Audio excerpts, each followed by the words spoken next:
can people actually learn humor? Mimicking is a good way to start, but you can definitely build your sense of humor literally, brick by brick. You can take a dance class. You realize that everybody's looking at themselves and they're not looking at you. What are some effective ways to overcome these mental barriers and tackle the fear of public speaking? The first of which is understand that physiological fear, quite literally, it's going to sound so cliche, it comes from lack of breath. It comes from literally lack of oxygen in the body. Then the next bullet point, the next bullet point, the next, and you break down your speech into pieces. And then what you do is you take a look at that and you realize, okay, this is all I have to do.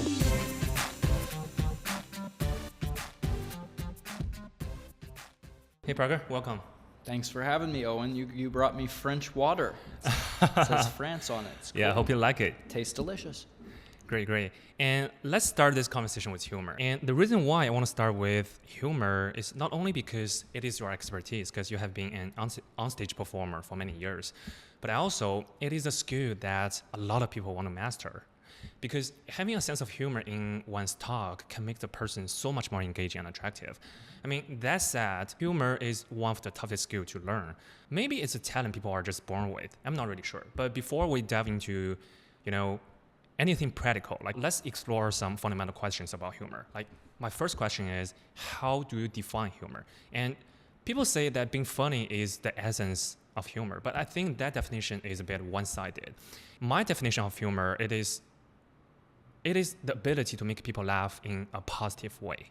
So, what do you think about it? What's your definition of humor? It can make people laugh in a negative way too, though, right? The laughter response is not necessarily something that you're going to get. It's interesting. It's like you say, what is humor? It's something that makes someone laugh, or it's funny. And it's like, well, what is funny? It's like, well, it's something that makes someone laugh, but why does someone laugh? It becomes like turtles all the way down. So it's, how can you actually define it? I actually have a what I call the analytical definition of humor that I teach in my coaching practice. And what I define humor as, I think I've been teaching since 2020, and this definition really hasn't changed since then. And I find humor to be a silly theoretical universe that you create in the imagination of you and your audience. You're building a world, and when you do that, the recognition of the fact, this is so scientific, folks. This is when you build that universe and you say things like, wouldn't it be funny if? Oh, can you imagine if? Oh, it'd be so funny if. It's almost like our brain subconsciously recognizes that we're playing.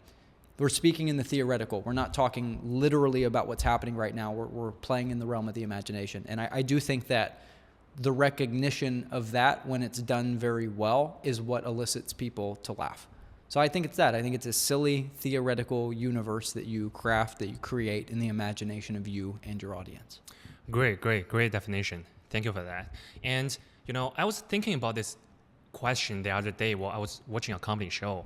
I mean, these comedians, they seems like they naturally know how to make people laugh.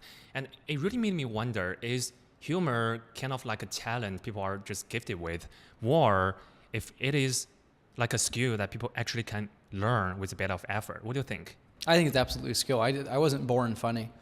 I can't speak for other people. I know a lot of people are, I suppose, have a natural sense of humor. I was not one of them. Humor fascinated me, though. I remember when I was a kid, my parents would always turn on reruns of the show Seinfeld. The sitcom Seinfeld that was always on at 10 and 10:30 p.m. And Jerry Seinfeld was always doing stand-up at the beginning of those. And I think that was my first glimpse of what this whole stand-up thing was. I noticed that when I was in school, I was a hyper-analytical kid. I was very, very analytical. And so I took everything very literal. And I had a very hard time understanding this idea of we're playing in the theoretical. They're not talking about, what we're saying doesn't have any grounding in what exists right now. We're creating images and painting pictures and making movies in each other's head. This is a different thing. It was very hard for me to understand that when I was a kid. But I understood that the kids who seemed to be having the most fun were the ones who were laughing. And I think, too, as I got a little bit older and I started making friends with other boys, I realized that hierarchy within that group, whoever was the most funny had the most respect. Right. I think is kind of what it came down to. So for me, it was that combination of just being exposed to it from a very early age and enjoying it, understanding that there's a problem here that I can't solve, that I don't understand, that kind of conscious incompetence of I mean, I know that I am dumb. Like, I know that's a bad way of saying it, I suppose, but I know that there's a skill here that I don't have. And I see that if I master this skill, I'm going to make a lot of friends and it's going to be a lot of fun. And it generally seems like people are enjoying themselves and I'm enjoying myself when I'm laughing. Why is that? And I think that's really where, from an early age, my interest in comedy was, because I didn't get it. So. Great. And building on what we just talked about, like how can people actually learn humor, especially for introvert? Most people I've met in my life are introvert, and specifically for them, or just in general, how can people actually learn humor? I learned it through mimicking to start, meaning I binge listened to a bunch of stand-up comedians on Pandora. There's an old reference. Pandora, not Spotify, not Apple Music, no, Pandora. I just listened to it. I remember, like, I just have my headphones in and I would just listen to it over and over and over again. And I think that kind of getting that brain dump or that download into my mind was really beneficial. So there is definitely something to the idea of play acting as someone who is funny, repeating a joke that someone else has said, and I think that's why maybe I was interested in acting from a really early age. Was I'm going to step into this character. I'm going to step into this. I'm going to wear, not literally, but I'm going to wear the clothes, so to speak, or the body language of this. But like, you go through all of these things. And so I think mimicking is a good way to start, but you can definitely build your sense of humor literally, brick by brick. And that's something that I teach in my coaching courses. There are exercises, particularly exercises that are based out of improv theater, that you can run that makes it easier for you to be funnier. It's like you're training those muscles in your mind. And the last thing I'll say to make it incredibly specific is you have to have an imagination to be humorous. To have a good sense of humor, you have to quite literally be able to play a movie, I believe, to play a movie in your head and then communicate what you're seeing to someone else. So there's an aspect of building your own imagination. And there are a variety of ways that you can do that. Yeah, so based on what you just said, I think it's something like where we can apply this old saying, fake it until you make it. So like visualize yourself being humor and it can actually make you like have more sense of humor. Is that right? At the beginning, it'll only get you so far. It'll work. So I suppose for a middle school boy, like where I was, right? But that only does take you so far. Eventually, you need to develop, and it's something that I'm working on right now with comedy. Is you have to develop your own persona on stage, and to really hone your own voice. And I really do think training those fundamental muscles in the imagination, as well as just other things like being able to paint a good picture to someone else. So taking the imagination and communicating it well. The idea of being fast. So the idea of being quick, like quick-witted, in that I might have something quick to say, but it might take me a half an hour and I'm driving in my car home from the party, and then the thought, like, I should have said that. If I would have said that, that would have been the perfect thing to say. That is something that can be trained, because really you could have come up with that in the moment, but because you're not used to being on stage or being humorous like that, you didn't do it in time. So there is a way to train it, and faking it till you make it will get you a little bit, but I think it's better if you're able to be authentically you and also be funny, which you can develop. Anybody can develop that. Right. Now let's get more specific. How to tell a joke? What do you think? Is there actually like a steps or procedures people can follow when telling a joke? Yeah, it depends what type of joke you want to tell, is what a stand-up comedian would say. There's different styles. You have one-liner jokes. So Rodney Dangerfield, the great American comedian, is a great example of that. So you just have a basic, premise, setup, punchline, I guess you could say, premise, details, punchline. So Anthony Jeselnik is another great comedian who he'll set it up and then say one word and the entire thing will change on its head. There is definitely a joke writing formula, particularly for one-liner jokes. So if a person was looking to do an open mic, you can Google that. There's a great YouTube channel called The Joke Doctor. I think his name is, if I get it wrong, I'm going to be so mad, Jerry Corley, Joke Doctor. If you go on YouTube, he's a phenomenal resource for people, stand-up comedians in general, but also someone who's looking to do their very first open mic night or might want a basic experience of humor. He's a great resource to go to specifically for the art of comedy. There is a variety of ways that you can set up jokes, I mean, there's just a billion different humor techniques. But again, the most simple, the most basic is that one-liner joke. And again, the formula for that, I think, is premise, details, punchline. People from like different culture, different background may not resonate with the joke that you make. What can I do to make sure that my joke is actually funny to them? Well, the first thing you need to know is what room you're in and what the purpose of the humor is for. Comedians are very locked into, I think, the idea of being funny all the time. And I think to a certain extent, if you want to be a great stand-up comedian, that is always what your mind needs to be on. Always making the joke. What is weird about this room that I'm in right now? Okay, like I made the joke at the beginning about thank you for the French water. It's just because the way my mind functions, I'm just looking for things. Like I just see that it says France there, and so I just use it and I make something out of it.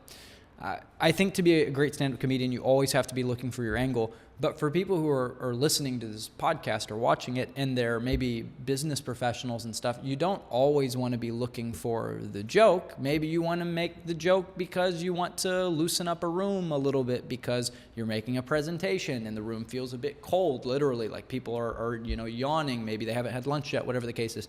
You need to know why you're doing what you're doing, and then from there, when I say what room are you in, I just mean a lot of it is contextual. Maybe a joke that works with your friends is not going to work in it's not going to work in a room with business executives. It's not the same. And also, different cultures. I mean, there are jokes that I have that work really, really well in LA that don't work really, really well in the Midwest. And the reason why is no one really knows what I mean when I say Hollywood and Highland when I'm in Indiana. You know what I mean? Like there are literal cultural references that only someone would understand if they were from or around, Los Angeles. We're in OC right now, but the point still stands. Great. I think based on what you just talked about, I think it's like important to realize why you want to tell a joke. Don't just, tell this joke for the sake of I want to be funny. Yes. And that is something that if anybody takes anything away from this podcast, particularly those, I predominantly work with analytical men in my coaching practice. And the analytical, I found this to be so fascinating, particularly because it's definitely how my mindset used to be. There's this concept of I should be doing this. I should be. No. This seems like the time like I should be. Like you're always looking for the rules or the algorithm for life. If I can just get the perfect sequence of computer code, I can hit the button and everything is good. And unfortunately, when it comes to creative thinking, humor, and to a certain extent, emotional communication, that doesn't work. And it doesn't work because everything is always going to be highly contextual, which is why I put such a big emphasis on improv exercises with what I teach, because improv teaches you how to always work with what you have around you as opposed to having a pre-planned script for things. So the idea of, what's your goal? What's your goal? An analytical guy will read a book on presentations, and the book might suggest, hey, you might want to make a joke at the beginning of your presentation to really loosen up the room. So the analytical guy, he'll read that, and he'll go into the room, and he'll make the joke, and it falls flat. And he's like, what the hell? I read that in my professional public speaking book, and I made the joke, and it didn't work. What happened? Well, what might have happened is you didn't work with the room where they were at.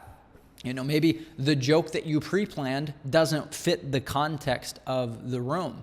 So I find it's best, and an example of that would be, say you pre-plan a joke about you're making a presentation in a new city. I'm just making something up here, but say you're making a presentation in front of people who are not from where you are, or you yourself are making that presentation in another city, and so you make a joke about a local gas station that's not usually where you're at, and nobody laughs. You'd be like, what? But that worked, that fit the formula. Well, maybe it's because no one was really paying attention to you when you started talking. Maybe people were on their phones like, what? Like they're not quite with you.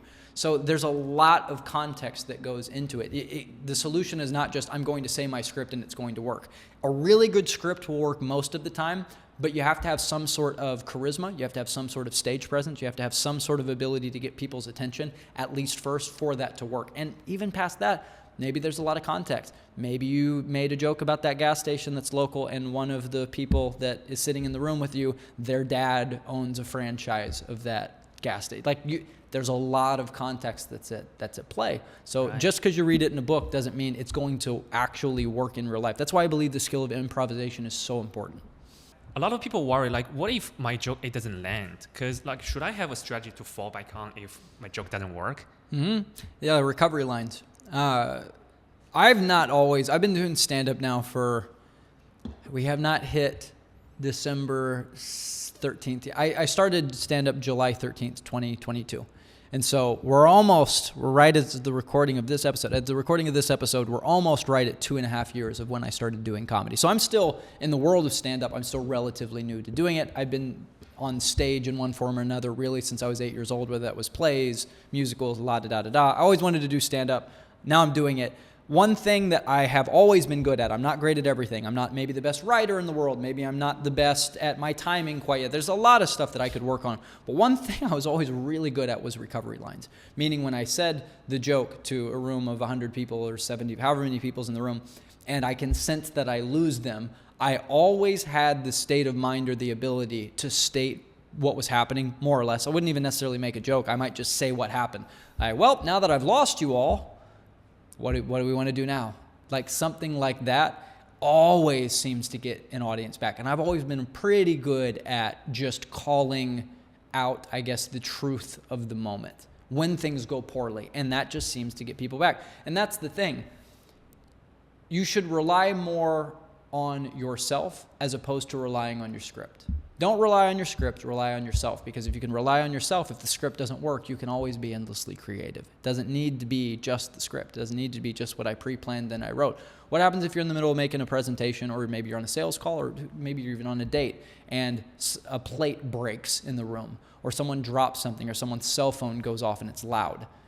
The truly quick-witted person, or the one who's able to be just an effective speaker and really draw people in, is going to have the ability to be in the middle of what they're supposed to be saying, their script, clock that just happened, and then blend it right back in there. You know, I can't tell you the amount of times I've been doing comedy shows or even open mics and an ambulance has driven by and you just hear the siren.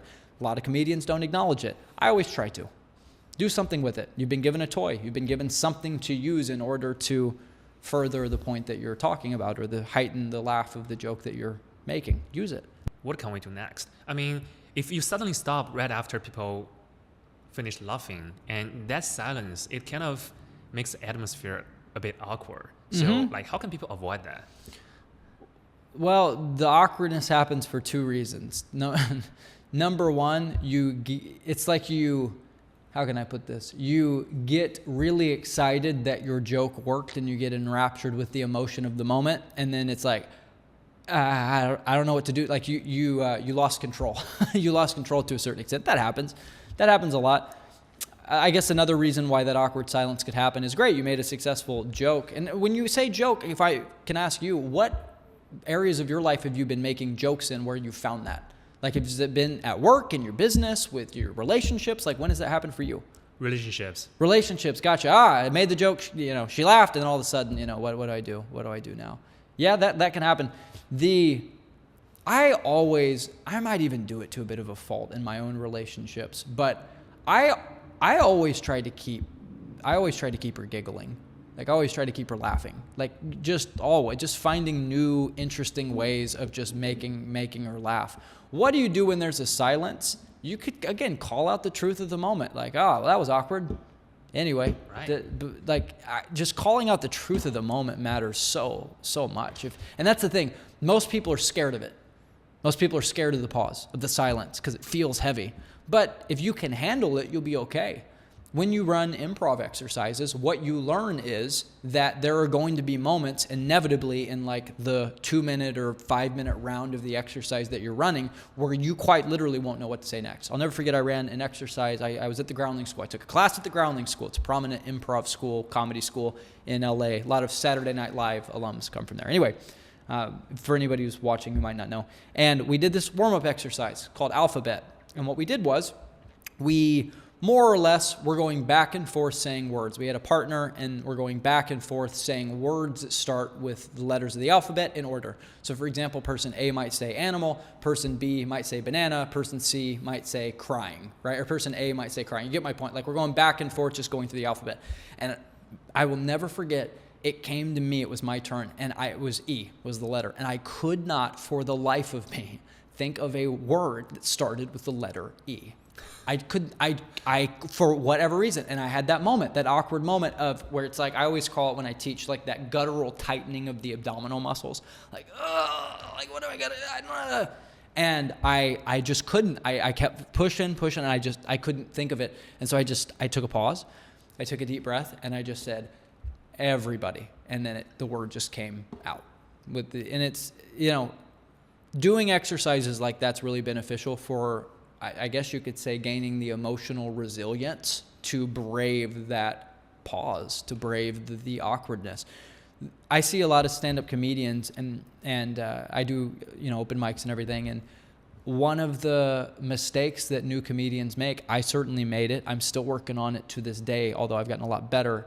Going too fast.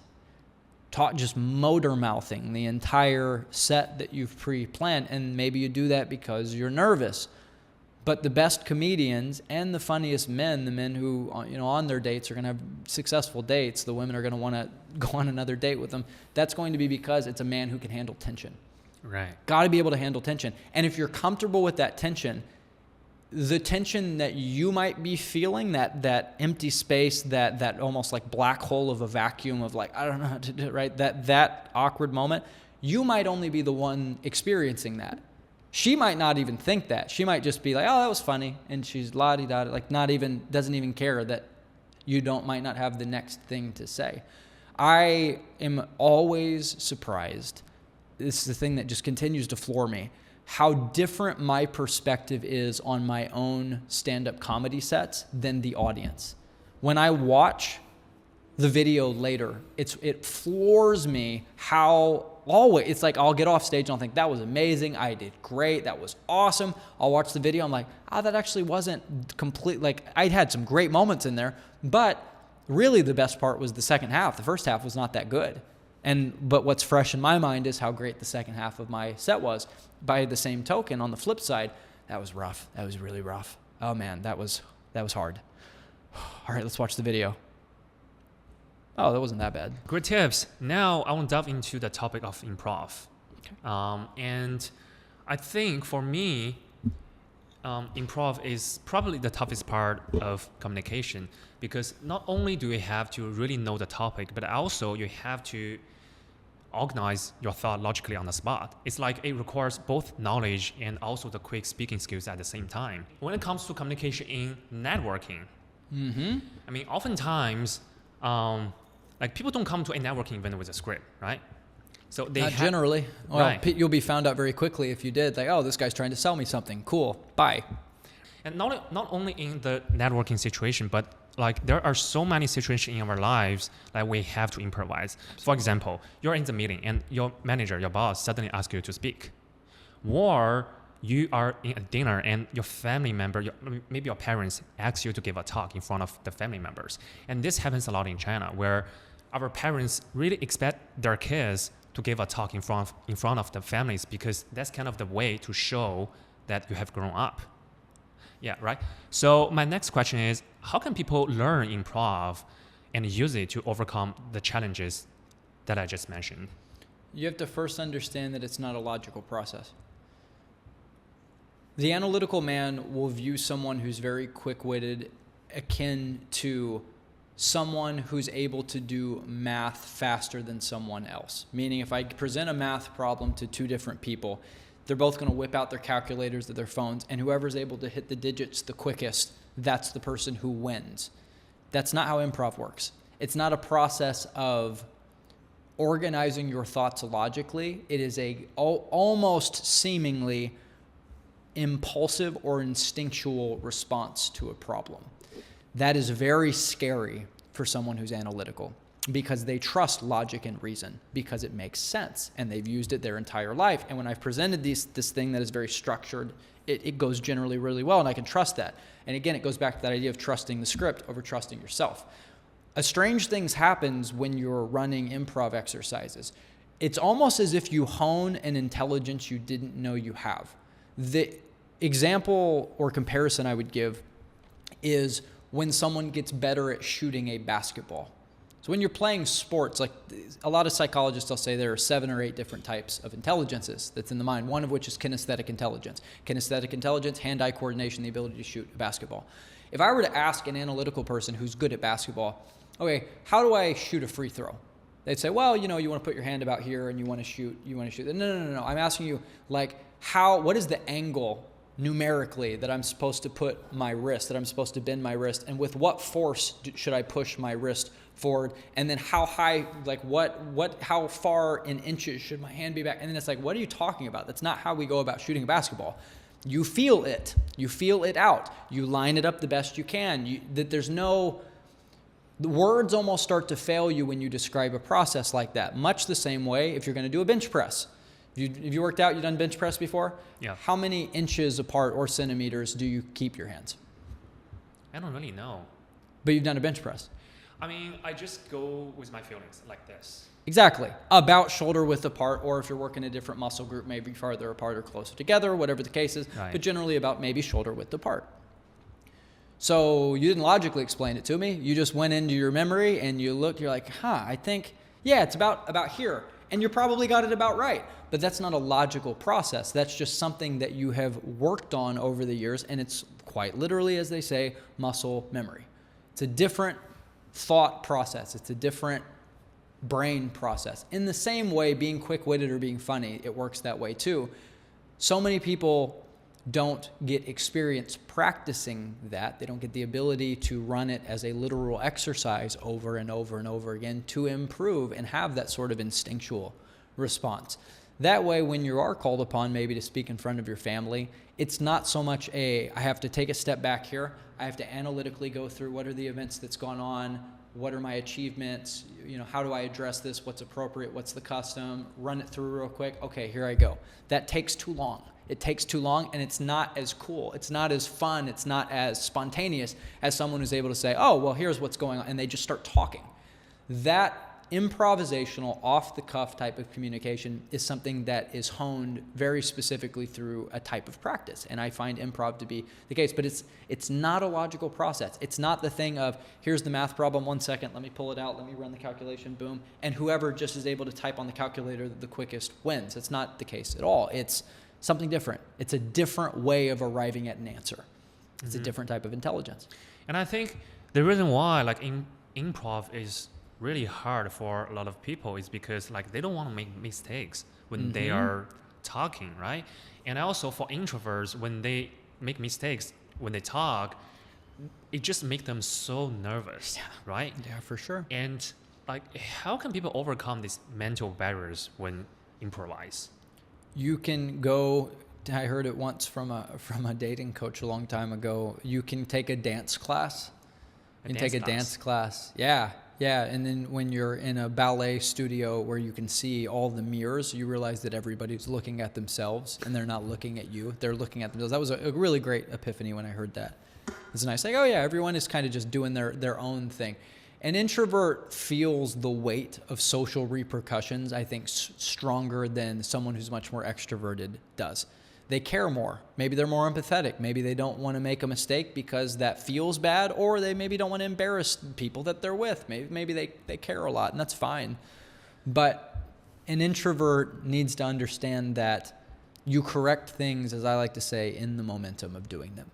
That's the improvisational approach. You don't set up a plan and then everything goes according to plan. There's always going to be anomalies, particularly when it comes to people, because people are inherently chaotic. Things are not going to go according to plan when there's a lot of people involved. As a result, you have to have the ability to fix things as you go. You got to fix things as you go. You make a plan for a project, and then all of a sudden it rains the day of the project, and then we have to move the event. We're going to do an event outside, and then it rains. What do? I guess we got to solve it in the moment. You correct these things in the momentum. I said this thing to you and you kind of didn't like what I said. Then maybe I correct that. Like, oh yeah, sorry, I haven't had a lot to eat today. You correct as you go along. It's kind of like, again, I'll just go back to the idea of the bench press. When you screw up doing a bench press, maybe your hands are a little too close together. And then you bring the bar down to your chest, and that's when you realize, ooh, this is a bit too close together. What you do not do is let the bar rest on your chest, move your hands out, get it perfect, and go back up. That makes no sense. You're causing yourself physical pain. It'd be so much easier to do it the other way. Why not just re-rack the weight, readjust your grip, and then keep doing your reps? That is what it's like when you're good at being social. You correct in the momentum and you trust yourself. You trust yourself with the ability to solve the problem and that it's going to be okay. It's going to be all right. You just got to solve it in the moment and it's okay. And as long as you can rely on you don't have to worry about your script. You don't have to worry about looking like a fool because you have the skill set of improvisation. You have the skill set to be inherently creative and get yourself out of whatever problem may come. Great. Can you talk us through the process that you use to train your clients to improvising? What is the process like? So regular improv school, theatrical improv school like Second City or the Groundlings, where I studied for a brief period. I also took a whole semester of improv theater training in college.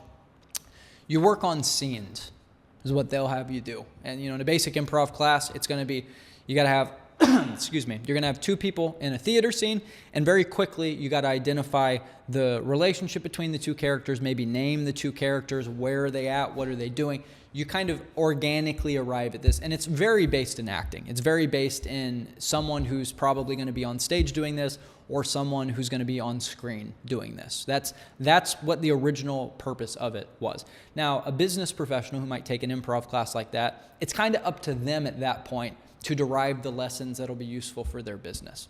Maybe they learn it through osmosis a little bit, or they train those unconscious muscles, and then they find magically that their sales calls go better. Or maybe they find magically that it's easier dating, maybe. And you can't maybe put your finger on what worked, but you look at the improv class and you go, that must have been useful because clearly I'm better at communicating. Now, what I do is much more direct. It's much more, you want to get rid of the ums and the uhs in your language. Here's what we can do to work on that. Okay, you're really, really clever, but you run out of steam very quickly. You do that thing of like, I'm really, really funny, and then I don't know what to say next. I can work with you on that. You want to be a better storyteller? I can work with you on that. It's much more focused. And I do that through quite literally a set regiment of exercises, much like you would go to the gym. That's the path. And I find it's very, very useful. I will often do things like 3 rounds of a 2-minute exercise. So I'll give you one. If you want to run it, we can do it. If not, all good as well. But an example, like one of the most foundational exercises I run, it's literally called word association. Word association. And all you do is you can do it as a solo exercise, which I will sometimes assign as homework, or if you show up to our group course, which is called Mouthpiece Mastery, you can run it in a partnered exercise format where you can work with different personality types. And the idea is just that. One person says a word and the other person says a word that is related to that word, and they go back and forth for 2 minutes. That's the entire exercise. The only rule is no repeats. Now, if I'm running that as a solo exercise, give me a random word. Happy. So I'd look at my watch, or I'd get my phone out and I'd set a timer for 2 minutes. Sometimes my students will do it while they're driving down the road. It makes it easier, I guess. But I find it's best to just sit in a quiet room and run it like you would, any other exercise. So happy is the first word. Then I would say happy, sad, frown, face, eyes, see, binoculars, woods, camping, fire. And I would do that for a total of 2 minutes. And the idea is not to go super, super fast. It's to get a, dare I say, slow, deliberate rhythm. Once you get good, you can go a little bit faster, but the rhythm's the most important thing. So I'd start again with happy, and I can take it in a different direction. Happy, lips, dentist, occupation, school, university, classroom, professor, philosophy, think, brain. And you just run this for 2 minutes. And it sounds so simple, but man, does it reveal a lot. Like you run 1 2-minute round, you're like, oh man, I ran out. I didn't even know what to say 30 seconds into this. And then what'll happen is you might run out of what to say. You feel that experience that you felt on the date that you described earlier of like, I don't know, right? And then it's not miraculous, but it'll feel that way.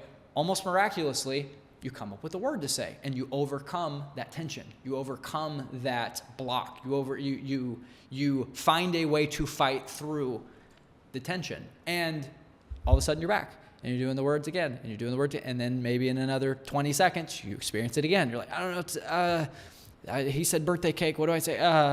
Present, Christmas, holiday, right? And then you just go back and forth. And the point is, it's almost like you're getting exposed to it's almost like you're getting exposed in slow doses to what people are terrified of experiencing in a social situation. So in that way, you're overcoming those hurdles. And what it does is it really trains the muscles in your mind to be able to deal with that when it comes time to give a big public speech, when it comes time to maybe talk in front of your family, when it comes time to being on a date. You've already kind of dealt with those awkward pauses beforehand. So you literally train your brain. And I have a lot of exercises like that, but that's one of the most foundational ones that we do. Let's switch gears a bit and talk about public speaking. Sure. And public speaking is one of the most common fears out there. I mean, even people who are usually confident can feel anxious when they're in front of an audience. I mean, whether it is the fear of judgment or just making mistakes or just standing up in front of a group of people. I mean, these mental barriers, it can really make the person nervous. So my question is, what are some effective ways to overcome these mental barriers and tackle the fear of public speaking? Yeah, public speaking, that's what they say, that's the number one fear outside of death itself, is being up in front of a room filled with people and them looking at you, and what am I going to do? You get into almost a downward spiral of negative emotion. People are terrified of public speaking. There are the academic routes that you can go and do it. You take a speech class in college. That helps. You can take a improv class at a school. Maybe you work with me. I'd say I'm less academic and more pragmatic in my approach. I'm very results focused. You could also take Toastmasters. I've had a lot of my students have taken Toastmasters. They think it's amazing. So there's an academic or a set pathway that's pretty easy. Google, how do I cure public speaking? And I'm sure you'll find a lot of different amazing resources for how you can do that. But that doesn't solve, maybe the person who's watching this right now has a speech they need to give in front of class tomorrow. That doesn't solve that problem because they don't have 6 weeks to take the Toastmasters class. So what are a couple techniques? The first of which is understand that physiological fear, quite literally, this is going to sound so cliche, it comes from lack of breath. It comes from literally lack of oxygen in the body. Wow. Technique that I gave, an interview that I did, I saw it, maybe it's real, maybe it's not. It certainly works for me because I've used it, box breathing. I saw online is like, this is a technique that Navy SEALs use to withstand torture. And I was like, that sounds badass. I want to be a Navy SEAL. I'm going to do that, right? And it actually works. The idea is on a count of 4, you breathe in. On a count of 4, you hold it. On a count of 4, you breathe out. And then on a count of 4, you hold it. So it would literally, I'll just demonstrate for people watching right now. It'd be like, breathe in for 4.